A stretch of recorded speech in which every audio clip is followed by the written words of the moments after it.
Mis saludos cordiales para cada uno de ustedes. Soy el profesor Arnaldo Moreno para nuestra sexta clase de Historia de las Matemáticas. Mis felicitaciones para todos los alumnos que siguen las clases, que continúen con la misma dedicación y esmero. En esta sexta clase estaremos trabajando con el periodo grecorromano, considerando los siguientes contenidos: epígonos y comentaristas, Ptolomeo y Papus de Alejandría, y por último, Herón y Diofanto. El periodo grecorromano fue un periodo que coincidió con la antigüedad clásica. Este periodo abarcó las áreas que dominaron Grecia y Roma.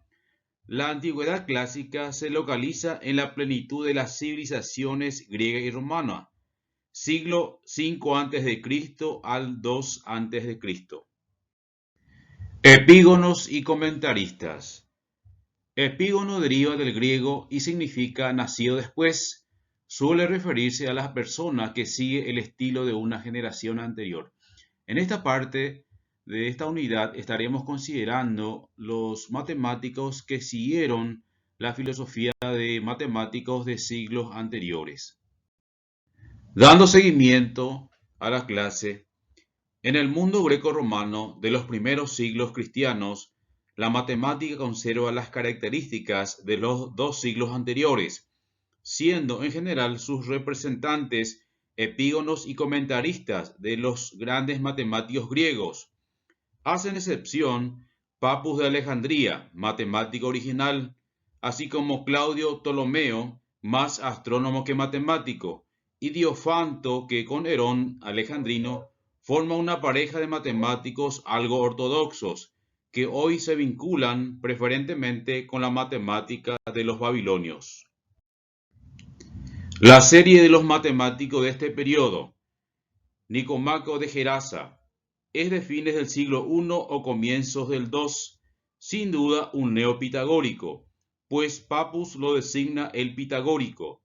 De sus obras, la más conocida es una introducción aritmética de escaso valor científico, pues en ella las demostraciones se sustituyen por el examen de casos particulares, pero interesante pues hace conocer el no muy extenso saber aritmético de los griegos anteriores.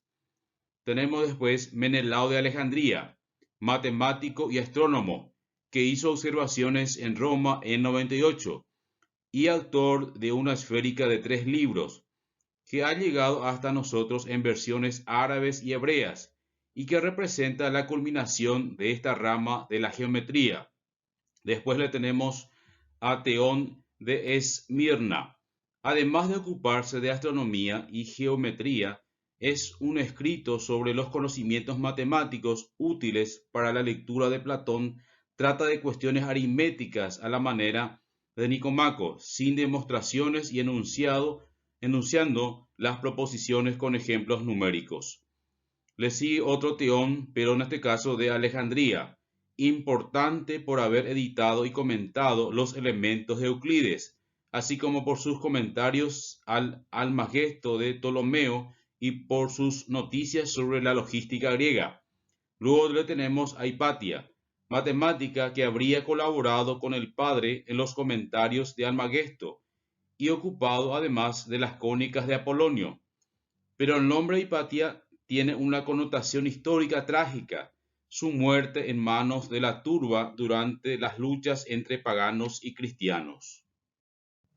Claudio Ptolomeo nació en Egipto y residió en Alejandría, donde realizó observaciones y trabajos astronómicos entre los años 127 y 151. Sabio enciclopédico, se ocupó de la matemática, astronomía y astrología, geografía, óptica y acústica. Si por algo es famoso Claudio Ptolomeo, es por desarrollar la teoría geocéntrica en una de sus obras principales, el Almagesto.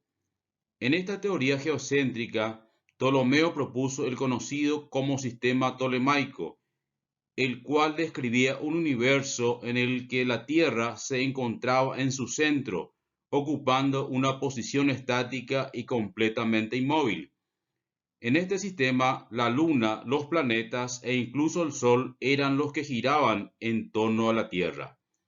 Posteriormente se demostraría que era errónea, pero fue un gran aporte a la astronomía de la época y sirvió como base de la mecánica celeste durante casi 14 siglos. Aportaciones de Claudio Ptolomeo. En la óptica, una de las aportaciones más importantes fue su Tratado de la Óptica. Este estaba centrado en la luz y en cómo se reflejaba y refractaba. Apoyándose en las matemáticas, logró explicar estos fenómenos. También realizó aportes a la geografía, asimismo a la astronomía. La astronomía tuvo el honor de ser la receptora de una de las mayores aportaciones que nos dejó Claudio Ptolomeo. También tuvimos aporte en la parte de música. Fue una de las pasiones de Ptolomeo y fruto de ello su libro Armónicos. En él partía de la teoría pitagórica del sonido y demostraba cómo las matemáticas son parte fundamental de la armonía musical y cómo una nota puede ser convertida en una ecuación matemática. Papus de Alejandría. Nació aproximadamente en el año 290 en Alejandría, Egipto. Se calcula que su muerte ocurrió alrededor del 350 también en Alejandría. Es el último de los grandes matemáticos griegos. Se le conoce principalmente por considerar ciertas preguntas geométricas que florecieron en el campo de la geometría proyectiva.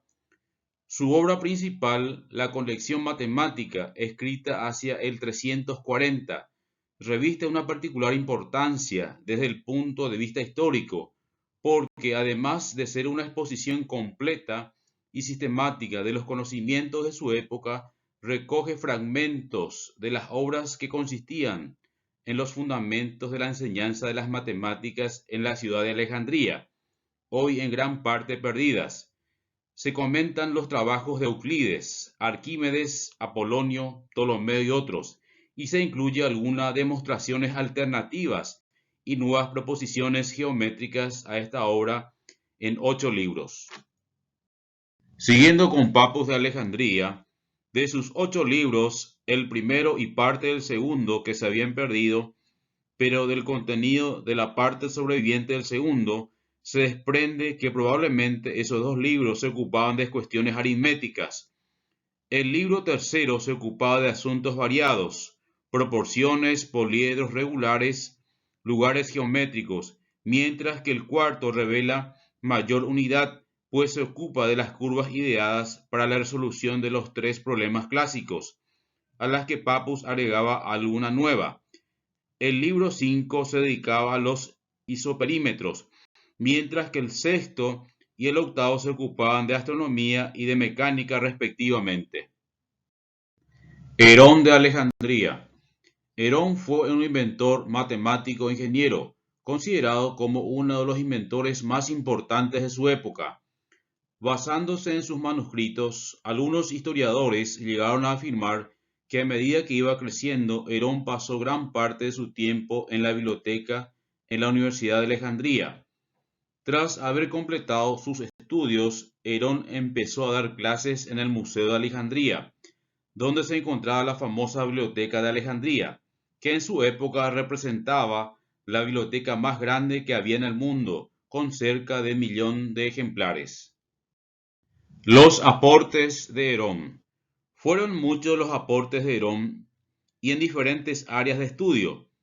La fórmula de Herón, el método de Herón o los inventos de máquinas automatizadas fueron algunos de sus aportes. Actualmente todavía se puede observar el impacto de los descubrimientos o inventos de Herón. Sus principios en el área de la geometría han permitido la formulación de cálculos de formas más exactas. La fórmula de Herón es ampliamente utilizada para calcular el área de un triángulo. Esta fórmula se encontró en su libro Métrica y por eso se le da el crédito. Algunos críticos exponen que métrica solo es una colección de conocimientos disponibles durante la época de Herón y que Arquímedes ya usaba esa fórmula 2 siglos antes. Podemos ver acá en el material la fórmula para calcular el área de un triángulo llamado fórmula de Herón. y al lado vemos la máquina de vapor llamado Eolipila, creada por Herón de Alejandría. Diofanto.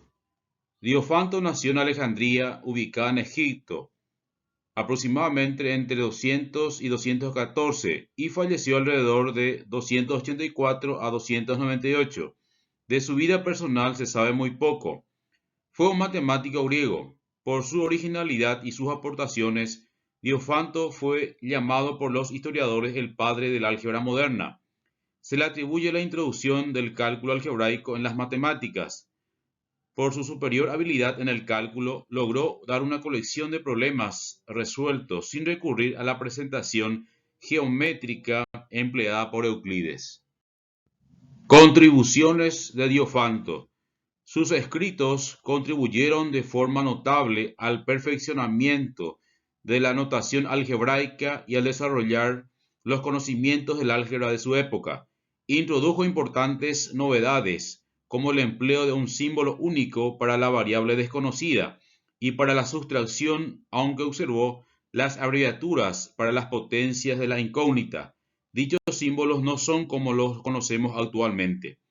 Una de sus obras más conocidas es el libro de inspiración colectiva, La aritmética. Solo se conservan los 6 primeros libros y un fragmento del séptimo de un total de 13 libros. Los libros conservados contienen un tratado sobre las ecuaciones y sobre sistemas de ecuaciones determinados e indeterminados, en el que se busca la solución en números racionales. La aritmética no es propiamente un texto de álgebra, sino una colección de problemas donde presenta en todos ellos una solución única. En esta sexta clase tienen una tarea de 10 puntos, como las anteriores. Cada ítem tendrá el valor de un punto. El tiempo para completar el formulario será de 30 minutos una vez abierto el cuestionario. Es un placer volver a saludarles a todos a través de este medio. Éxitos y bendiciones para cada uno de ustedes.